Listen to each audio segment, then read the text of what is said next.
Guess করবেন কি করবেন না, এটা আপনাদের একান্তই ব্যক্তিগত ব্যাপার। যে চলচ্চিত্রে কাজ করেছেন, মিডিয়াতে উনি, টেলিভিশনে উনি স্টার সুপারস্টার। হ্যাঁ, আমি কোনো ইঙ্গিত করে কাউকে কথা বলবো না, নামও মেনশন করবো না, সবাই আমার সিনিয়র। তাকে 21 পদক দেওয়া হয়েছে, কিন্তু শাবানা আপুকে দেওয়া হয়নি, ববিতা আপাকে দেওয়া হয়নি, তারপর শবনম ম্যাডামকে দেওয়া হয় না। তার অপরাধ, সে পাকিস্তানের ছিল বিদায়, এটা তার অপরাধ। তো এই বিষয়গুলি আমাদের চোখের সামনে কিন্তু হয়েছে, আমার চোখের সামনেই হয়েছে। দেখুন, আমি বিক্ষিপ্তভাবে কিছু কথা বলবো, আপনারা সেটা আমার মনের কথাগুলি আজকে বলবো। আমি বিচারও দিচ্ছি না কারো, আমার আদালতও নাই, কোনো কিছুই নেই। আমি একজন শিল্পী হিসাবে আপনাদের ক্যামেরার সামনে আজকে আমি কিছু কথা বলবো। আমাদের চলচ্চিত্রে এই যে আজকে অনুদানের কথা বলেন, মৌসুমী যখন ইনু সাহেব মন্ত্রী ছিলেন, উনি এখন কারাবন্দী, ওনার টাইমে অনুদানের জন্য আমি মৌসুমী আমরা একটা জমা দিয়েছিলাম। আমাদেরকে বলা হয়েছিল যে 2 থেকে 3-এর মধ্যেই কিন্তু আমাদের এই ইয়েটা কি বলে স্ক্রিপ্টটা অবস্থান করবে। তখন আমি যদি ভুল না করি 10টা ছবিকে অনুদান দেওয়া হয়েছিল। একটা সময় গিয়ে আমরা জানতে পারি যে 10 তো দূরের কথা, 12-র মধ্যেও নাই মৌসুমীর ইয়েটা। কিন্তু মৌসুমী কিন্তু এদেশের জাতীয় কবি কাজী নজরুল ইসলামের উপরে কিন্তু মেহেন্দিগার বানিয়েছেন। পাওয়া উচিত ছিল, আমার স্ত্রী বলে কথা না, পাওয়া উচিত ছিল। আমার সে যদি বন্ধু হতো, পাওয়া উচিত। আমি প্রশংসা করি, আপনি যদি আমার প্রশংসার সূত্রপাত ধরেন, তাহলে আমি বলবো আমার চেয়ে, আমার যারা সিনিয়র জুনিয়র যারা হিরো, স্টার হিরো আছে, সবাই আমার চেয়ে ভালো। আমি সবাইকেই প্রশংসা করছি। আজকে এই মুক্ত বাংলাদেশে, মুক্ত এফডিসিতে, যখন এই মুক্ত এফডিসিটাকে বলবো, তখন কিন্তু প্রায় অলমোস্ট 80 to 90% শিল্পী, পরিচালক অনেক জায়গায় তাদের সিল পড়ে গেছে, অনেকভাবে। সিল ছাড়া কিন্তু কেউই নাই। কিন্তু আমার মনে হয় যে কয়েকদিন আগে আমার ব্লগে একটা কথা আমি বলেছিলাম যে আমি ছেড়েছিলাম, আপনারা দেখেছেন কিনা জানি না, একটা ছবির বিষয়। তুমি বোধহয় বলছিলা, বলো তো প্রশ্নটা, বলো তো কি প্রশ্নটা।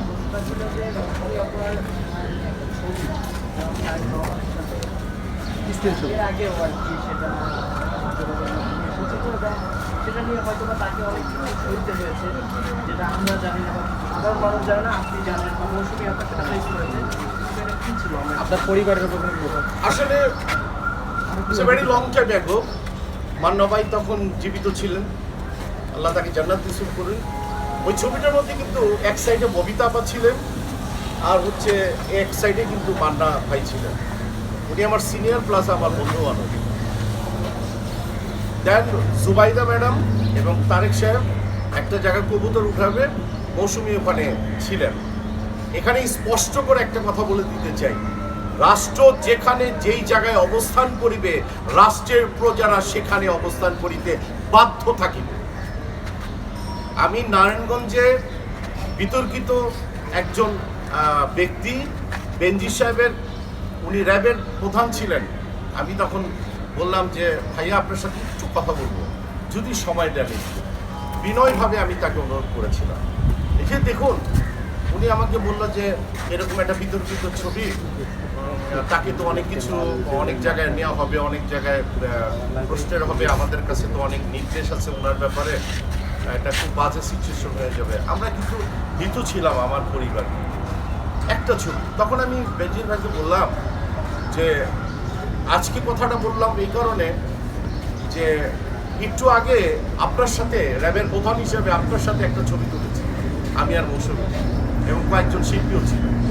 আপনি যখন ক্ষমতায় থাকবেন না, রাষ্ট্র পরিচালনায় কোনো একটি সংগঠন যখন নাকি ক্ষমতায় থাকবে না, তখন এই ছবিটার জন্য কি আমাকে কাঠগড়ায় দাঁড়াতে হবে? বলেন। তার সাথে তো আমাদের ছবি আছে, আমাদের সাথে সবার অনেকের ছবি থাকতে পারে, একজন ব্রথেল গার্ডের ছবি থাকতে পারে, একজন চোরের সাথে ছবি থাকতে পারে, একটা ডাকাতের সাথে থাকতে পারে, মেথরের সাথে ছবি থাকতে পারে, কারণ আমরা শিল্পী। আমাদেরকে কিন্তু কোট করে কোনো লাভ নেই, আমাদেরকে চেনার মতো কোনো ক্ষমতা নেই, কারণ আমরা হয়ে যাই অহংকারী, ঠিক না? তো ওই জায়গাটায় আমি তাকে বলার পরিপ্রেক্ষিতে আমার পরিবার, আমার ব্যবসায় মানে অস্বাভাবিকভাবে ধ্বংসের একটি লীলায় মেতেছিলেন তারা। এবং আজকে আমি ভীষণভাবে ব্যথিত। অনেক ছোট ছোট আমার ভাইরা আছে, সাংবাদিকরা আছে, ওরাও জানে কিন্তু আমার এই ব্যথিত হৃদয়। আজকে একটা সময় গিয়ে বাধ্য হয়েছে, হ্যাঁ মৌসুমীর নমিনেশন চেয়েছে, 200% শিওর নমিনেশন চেয়েছে, কিন্তু এই কেন চেয়েছে আজকে আমি জাহির করার জন্য আমি আসিনি। যা যা কিছু ভাবতে পারেন, যা কিছু আপনারা ভাবতে পারেন, কিন্তু কেন চেয়েছিল সে আল্লাহ সুবহানাহু ওয়া তাআলা জানে, আমরা জানি। যে রাজনীতিতে যাবে না বিধায় কিন্তু একটা সময় গিয়ে সে আমেরিকায় অবস্থান করছে আমার সন্তানের ইয়ের জন্য। ব্যবসা অনেক ক্ষতি হয়েছে। এবং আপনারা জানেন কিছু শিল্পী সমিতির পোস্টে কিছু আছে, কিছু কুলাঙ্গার, তাদেরকে আমি কুলাঙ্গার বলবো, যারা নাকি শিল্পী সমিতির দু একজন, আমি সবাইকে বলছি না, পার্টিকুলার দু একজন, সেই কুলাঙ্গারদের কারণে আমার প্রথম নির্বাচনে আমি যখন শিল্পী সমিতি নির্বাচন করি, এই মমতাজুর রহমান আকবর ভাই এখনো বেঁচে আছে, শামসুল আলম বেঁচে আছে, খসরু বেঁচে আছে, সবাই বেঁচে আছে। সাকিবের সাথে কি ঘটনা ঘটেছিল, আমি আমার বড় ছেলে কয়েকদিন তখন ছোট ছিল, আমার হাতটা চেপে ধরে বসে আছে, কান্না করতেছে, পারে তো একবার বমি করেছে, আমি তাকে ধুয়ে কিন্তু কোথাও যেতে পারি। আপনারা জানেন আমি প্রচন্ড রকমের সাহস, ইনশাআল্লাহ আল্লাহর রহমতে। এবং কেস করেছে, সেই মামলাটা পর্যন্ত এই দু একজন কুলাঙ্গারের কারণে কিন্তু সাকিব সেটাকে আর আগাতে পারেনি, আগাবার মতো কোনো অবস্থান তৈরি হয়নি। তারা কিন্তু যারা নাকি এই প্রভাবটা খাটিয়েছে, অনেকেই কিন্তু এখন খারাপ, আমি নাম বলবো না, খারাপ মানুষের ভালো চাওয়াটাই হচ্ছে আমার মুখ্য বিষয়।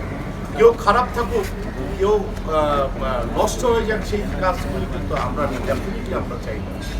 আমাদের মৌসুমী যখন শিল্পী সমিতি নির্বাচন করে, তখনও কিন্তু যারা অনেকেই সাফাই গায়, যারা এখনো দু একজন শিল্পী সমিতির পোস্টে আছে, তারা সাফাই গায়, তারাও তো আমাদের ক্যাবিনেট করতে দেয়নি। যাই হোক, আমি কিছুদিন আগেও আমি বলেছিলাম এই শিল্পী সমিতির সদস্য হিসাবে আর থাকতে চাই না, ভালো লাগে না। কারণ না যদি থাকি তা কেউ প্রশ্নও করবে না যে নির্বাচন করবেন কিনা, অমুক করবেন কিনা, তমুক করবেন কিনা। আমি আমার বন্ধু মিশার কাছেও আমি বলেছিলাম, মিশাকে না থাক, কোনো দরকার নেই, তোর রাগটা তোর কাছেই রাখ। মাঝে মধ্যে রাগটা করতেই পারি আমি মানবিক কারণে, কারণ এই চলচ্চিত্রের জন্য তো কম কিছু আমি করিনি। এই চলচ্চিত্র আমি যতটুকু করেছি তার চেয়ে বেশি কিন্তু এই চলচ্চিত্র আমার জন্য করেছি। আমি অত্যন্ত মধ্যম পরিবারের ঘরে একটা ছেলে, আমি হয়তো ভাই চলচ্চিত্র না হলে ছোটোখাটো একটা চাকরি করতাম, কারণ এমন না যে আমি সুপার কোনো গ্র্যাজুয়েশন কমপ্লিট করেছি। আমি অকপটে আমি স্বীকার করি। কিছুদিন আগে আপনারাও জানেন যে দ্রব্যমূল্য নিয়ে আমি রেস্টুরেন্ট বিজনেস করি, দ্রব্যমূল্য নিয়ে আমি কিছু কথা বলেছিলাম দীর্ঘ প্রায় বছরখানিক আগে হবে। এই দ্রব্যমূল্য নিয়ে বলার কারণে আমাকে 2 থেকে 3 বার মিন্টু রোডে যেতে হয়েছে, কিন্তু আমি ওমর সানি কিন্তু বলিনি, বলছি যে আমি পোস্ট ডিলেট করব না। আপনারা কেউ প্রমাণ দিতে পারবেন যে আমার পোস্ট ডিলেট হয়েছিল? একজনও বলতে পারবেন, একজনও বলতে পারবেন।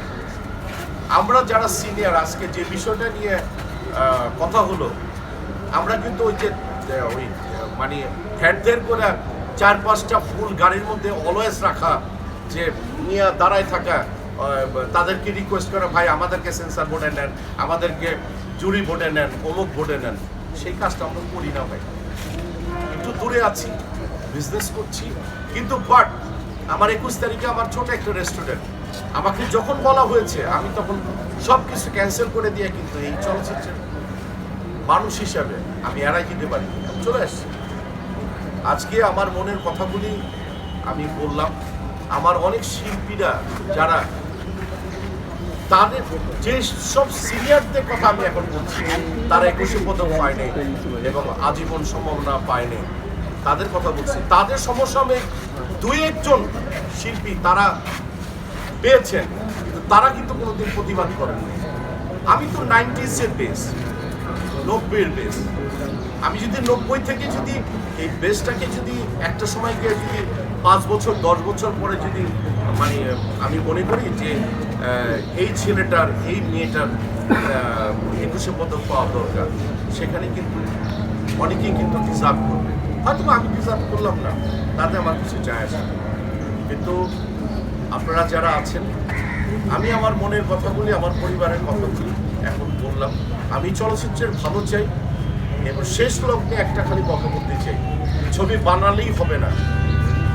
ছবি বানাবার জন্য আগে একটা কথা ছিল যে মোটামুটিভাবে একটা ছবি যদি ফ্লপও করে টাকাটা উঠে আসতো, কারণ 800-900 সিনেমা হল ছিল। সেই সিনেমা হলগুলি যদি আমাদের যদি প্রতিটি জায়গায় যদি বাংলাদেশে আরও 200 থেকে 300 সিনেমা হল তৈরি করা হয়, একটা যে টাইপের ছবিগুলি তৈরি হোক না কেন, রিলিজ যদি হয়, কিছু অল্প অল্প করে যদি 10,000, 15,000, 20,000 টাকা করে যদি আসে, তাহলে একটা ছবির বাজেট 1 থেকে 1.5 কোটি টাকা উঠে আসা কোনো বেটার না। আর আমার বন্ধু একজন যোগ্য একজন মানে ব্যক্তি শামসুল আলম, ও বলল যে যোগ্য মানুষ দেখে অনুদানের যেন ছবি দেওয়া হয়। আমি বিগত দিনে এমনও মানুষ দেখেছি, আমার বলছে আসসালামু আলাইকুম ভাইয়া, ওয়ালাইকুম আসসালাম ভাই, আমি তো একটা অনুদানের ছবি পেয়েছি, আমি তো এফডিসি ভালো করে চিনি না, আমাকে সানি ভাই একটু নিয়ে যান, আমাকে একটু ভালো করে চিনে।